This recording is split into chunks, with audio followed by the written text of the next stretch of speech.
আসসালামু আলাইকুম। আমি দুবাই থেকে মোহাম্মদ আমজাদ হোসেন।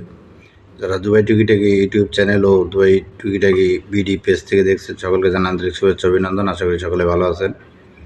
দুবাইয়ের ভিসা খুলে দিয়েছে, দুবাইয়ের ভিসা হচ্ছে, দুবাই লোক যাচ্ছে, এই সমস্ত কথা অনেকেই শুনতেছেন। বিভিন্ন টিভি চ্যানেলে বলতেছে ভিসা খুলে দিয়েছে। ভাই, অরিজিনালি খবরটা নিয়ে নিন। যারা দুবাইতে আছে তাদের কাছ থেকে খোঁজখবর নিয়েন, তাদের মাধ্যমে সংবাদগুলা সঠিকভাবে জেনে নিন। আসবেন 3 লক্ষ থেকে 4 লক্ষ টাকা, অনেকে 4.5 লক্ষ টাকাও নিতেছে। এই 3-4 লক্ষ টাকার লেনদেন খুব সতর্কতার সহিত করেন।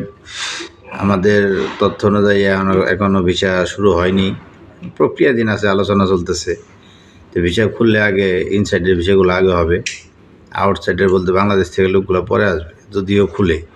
তবে খুলবে, এটা আশা করা অতি দ্রুতই খুলবে। তত্ত্বাবধায়ক সরকার বলছে বাংলাদেশের ভিসার দুবাইয়ের ভিসার দ্বার অতি দ্রুতই উন্মুক্ত হবে, অর্থাৎ হয়নি, এখনও হবে। তো সকলে সাবধান থাকেন, আমার চ্যানেলের সাথেই থাকেন। আল্লাহ হাফেজ।